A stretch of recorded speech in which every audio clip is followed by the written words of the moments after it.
Baik jemaah yang dimuliakan oleh Allah Subhanahu wa taala, berkaitan dengan sikap sabar, kita akan belajar dari sebuah kisah. Terkadang ujian menimpa kita bukan dari orang-orang jauh, justru dari orang-orang terdekat kita. Lihat, betapa banyak mertua perempuan berselisih dengan menantu perempuan. Ada apa ini? Lihat sebuah kisah seorang wanita bernama Urainab baru saja menikah dengan laki-laki yang bernama Yazid. Di hari pertama pernikahan mereka, Yazid membawa sang istri untuk tinggal bersama-sama dengan ibunya Yazid. Mereka tinggal di rumah itu bertiga saja. Kemudian apa yang terjadi, Bu? Di hari pertama pernikahan, Urainab langsung merasa tidak nyaman tinggal di rumah itu karena ia merasa tidak suka dengan ibu mertuanya.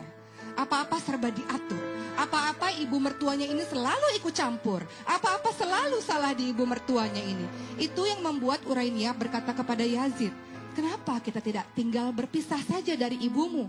Karena aku lambat laun bisa saja membenci ibumu," kata Urainab.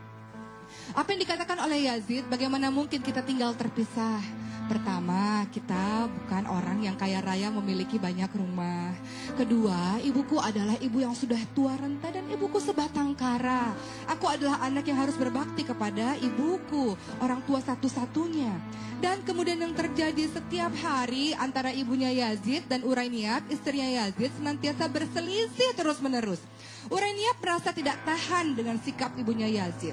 Maka suatu ketika Urainab pun pergi ke rumah seorang tabib dan mengatakan, "Aku tidak kuat hidup dengan ibu mertuaku yang setiap hari selalu ikut campur dalam urusanku, yang setiap hari selalu menyalahkanku. Aku mohon wahai tabib, aku ingin meracuni ibuku supaya ibuku tidak ada lagi di muka bumi ini dan aku bahagia menjalankan kehidupan rumah tangga dengan suamiku Yazid." Maka sang tabib itu pun memberikan segelas yang katanya racun untuk meracuni ibu mertua dari Urainab. Tapi sang tabib berpesan kepada Urainab, "Urainab, setiap hari engkau taburkan, engkau berikan minuman racun ini kepada ibu mertuamu dengan satu syarat. Tiap hari engkau lakukan dengan rutin, karena kalau mendadak pasti orang akan mencurigaimu. Dan jangan lupa untuk senantiasa berbuat baik kepada ibu mertuamu, supaya kalau terjadi apa-apa, mereka tidak curiga terhadapmu. Patuhi semua kata-katanya, dengar kata-katanya, merendah dirikanlah terhadapnya, hormatilah dia, sertakan semua dirimu terhadap dirinya, dan layani semua kebutuhan-kebutuhan dari ibu mertuamu," kata tabib ini. Maka Urainab pun hari demi hari berusaha untuk memberikan racun tersebut kepada ibu mertuanya, walaupun ia sangat enggan, dan dia berusaha untuk senantiasa berlemah lembut terhadap ibu mertuanya ini, supaya orang tidak curiga. Kalau nanti ibu mertuanya mati, orang tidak curiga dan menuduhnya. Hari terus berlanjut dan apa yang terjadi? Ternyata setelah 3 bulan berjalan, Urainab senantiasa memberikan racun setiap hari. Di hari terakhir, Urainab tak sengaja mendengar sang ibu mertua memuji-mujinya di hadapan Yazid. Ibu mertuanya mengatakan, "Yazid, aku tidak tahu apa yang terjadi dengan perasaanku ini. Aku sangat sayang sekali terhadap Urainab, istrimu itu. Selama 3 bulan terakhir ini dia sangat berbuat baik terhadapku. Dia sangat lembut terhadapku. Dia melayani kebutuhanku. Ya Allah, ternyata istrimu itu, wahai Yazid, aku telah berburuk sangka, dia sangat baik terhadapku. Dan jagalah istrimu itu baik-baik. Dia istri yang sangat solihah, wahai Yazid," kata sang ibu.